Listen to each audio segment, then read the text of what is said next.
Big pass Tamil season 9 நிகழ்ச்சியில fans எதிர்பார்த்த மாதிரியே ஒரு மெகா ஆக்ஷன் தான் இப்ப நடந்திருக்கு. போன வாரம் திவாகர் அண்ட் பார்வதியோடைய எல்லைமீறிய செயல்பாடு குறித்து தான் சோசியல் மீடியால கடும் விமர்சனங்கள் எழுந்துட்டு வந்துச்சு. இந்நிலையில தான் வீக்கெண்ட் எபிசோடா விஜய் சேதுபதி நேரடியா களத்துல இறங்கி அவங்கள கடுமையா கண்டிச்சிருக்காரு. இந்நிலையில வலுவான போட்டியாளரா இருந்தவங்க தான் வெளியேற்றப்படுவதா இருந்தது. ஆனா திவாகருடைய செயலால ரெட் கார்டு கொடுத்து வெளியேற்றப்பட்டதாகவும் தகவல் வெளியாக இருக்கு. அதை குறித்து தான் இந்த வீடியோல பார்க்க போறோம். இந்த வீக் பிக் பாஸ்க்கு வந்த விஜய் சேதுபதி கையில ரெட் கலர் கார்டோட வந்தாரு. அதோட நேரடியா திவாகர் அண்ட் பார்வதியை கேள்வி கேட்டு தொலைச்சிட்டாரு. எல்லாரும் டாஸ்க்ல அடிச்சு உடைச்சு ஓடிட்டு இருக்காங்க.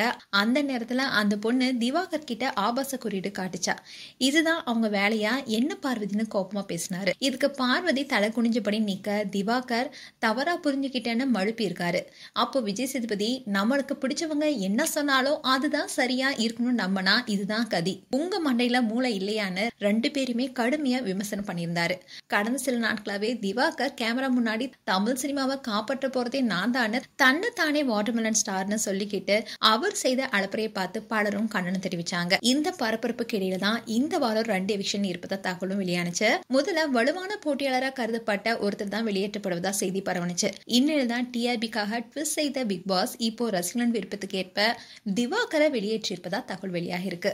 திவாகர் வெளியேறணும்னு நினைச்சிருந்த ஃபேன்ஸ்க்கு இந்த 2 எலிமினேஷன் தகவலே ஒரு பெரிய கொண்டாட்டமா தான் இருக்கு. திவாகரை கடுமையா விமர்சித்த விஜய் சேதுபதி அவரை சாதாரணமா வெளியேற்றாம அவருடைய குறைகளை சொல்லி ரெட் கார்டு கொடுத்து வெளியேற்றணும் பல ஃபேன்ஸுடைய எதிர்பார்ப்பா இருக்கு. இன்னைக்கு விஜய் சேதுபதி கையில ரெட் கார்டு அள்ளி வச்சிருக்கிறத பார்க்கும்போது திவாகர் அண்ட் பார்வதிக்கு மட்டுமே அது கொடுக்கப்படுமா இல்ல மத்த கண்டஸ்டன்ட் சர்ச்சைக்கும் அது பயன்படுமா என்ற கேள்வியும் எழுந்திருக்கு.